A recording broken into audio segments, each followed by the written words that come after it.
It's 5:10 a.m. My alarm went off at 4:15 a.m.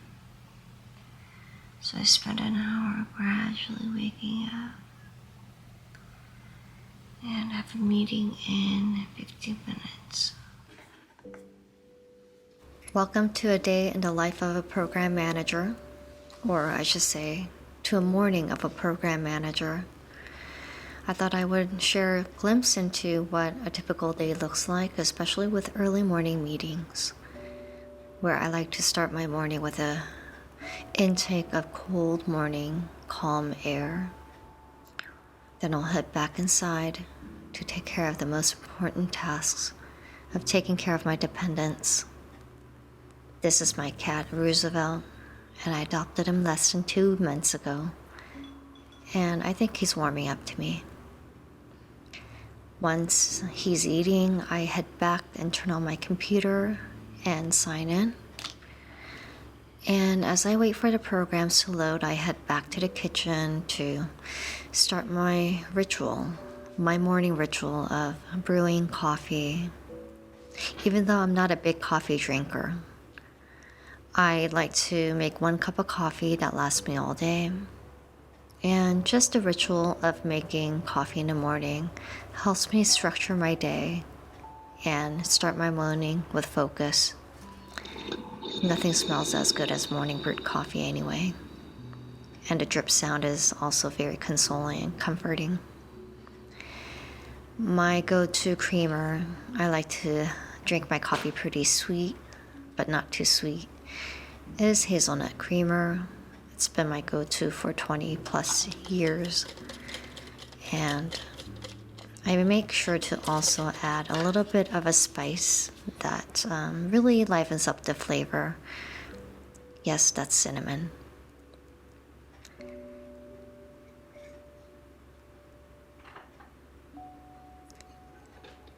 And I find that when I pour coffee after my creamer, that the coffee retains its heat longer.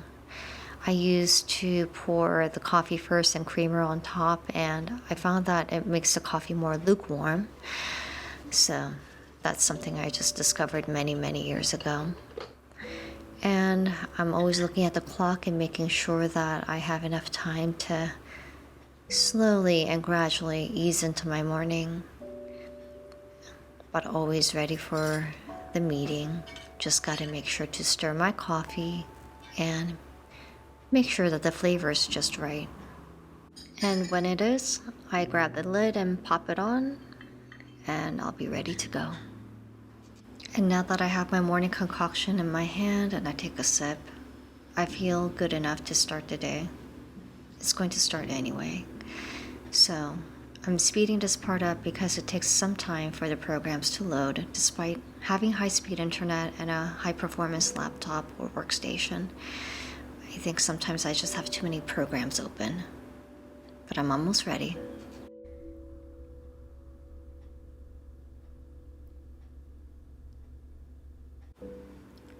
So that I am ready to answer any questions on business and technical updates for projects and programs I belong to, I like to have all the documents open in front of me, whether they're visual guides like charts and graphs, process maps, journey maps, and previous readouts or meeting agenda, follow-ups. I have them ready, and I also open a blank Outlook email page, I guess you could say, so that I can relay any notes to myself and export that out to a OneNote for this particular project. And so you'll often find that I'm not talking a lot. It's because I do a lot of listening and I wait for the cues to speak. And that's often the position when you are not the lead PM or product owner, but you still have to be ready. So I wanted to share with you a little bit about why I'm starting a YouTube channel. Yes, I know there are so many people out there creating content. Well, it's something I've been meaning to do for a long time, and I'm not necessarily new to YouTube. I did have a channel many years ago, but about 5 years ago, I closed it down mainly because of a lot of personal matters, family emergencies, family medical emergencies, I should elaborate, that really impacted my mental health and my physical health. And I just needed to disconnect, go offline, focus on my day-to-day. And I promise that one day if I'm ready, then I'll come back. But as you can tell, in a role like this, it's not necessarily glamorous or exciting. It's just like any other job. Just a lot of emails, follow-ups, charts, graphs, visual aids, reports, and I don't know, but I feel as though I'm not doing what I'm supposed to be doing. I'm very grateful for where I am in my career. I've been a director, a people manager, and now an individual contributor again. And money's decent, not as high as, say, the big tech companies, but comparable. I have a lot to be grateful for. Well, as I get ready for the day, really, now I can wash up. Now that I've gotten the first suite of meetings done, I can finally get the grime off of my face, my body, my hair, and this is how my morning goes. Well, going back to my story of why I'm starting a YouTube channel, well, I just needed an outlet. I've always been a creative person. I used to dance. I've taken lessons to sing. I tried to get into acting before. That was about 20 years ago. But I followed a default path, the path that my mom forced on me, that she told me is the safest path, so don't try to steer or veer any other way.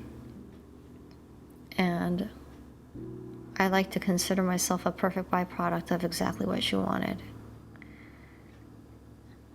But let me tell you, now that I'm in my 40s, I do feel the toll of giving up on my dreams or putting it on the back burner, not putting my wants and interests on the forefront.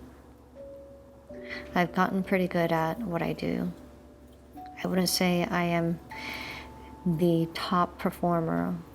Very rarely do I get that, but I am considered a high performer, reliable and dependable. And, I just try to live day to day. And then always think about when I'm going to have the courage to finally do what I want. But it's really hard when you've been in part of that system, that default path for so long, to extricate yourself. So you get used to a routine every day, every weekend, every month, every year. And before you know it, almost 2 decades have passed. And you wonder where all that time has gone. But luckily, I am a firm believer that you can always pursue a new dream or dig up an old dream that you neglected. So, believe it or not, these are all the thoughts that go through my head as I'm working throughout the day. As I'm knocking out emails, facilitating, leading meetings, sending recaps, readouts, and doing all those things. Always in the back of my brain. Or I should say it's actually in the forefront of my thoughts. When are you going to finally make the jump? Do you need to plan for this? Why are you so afraid? How do I decondition myself from the very strong conditioning, the programming instilled by mom and dad? So every morning, I think those thoughts. And it's not any different Monday, Tuesday, Wednesday, Thursday, or Friday. It repeats. And I hope that one day that I'll be able to finally make that jump.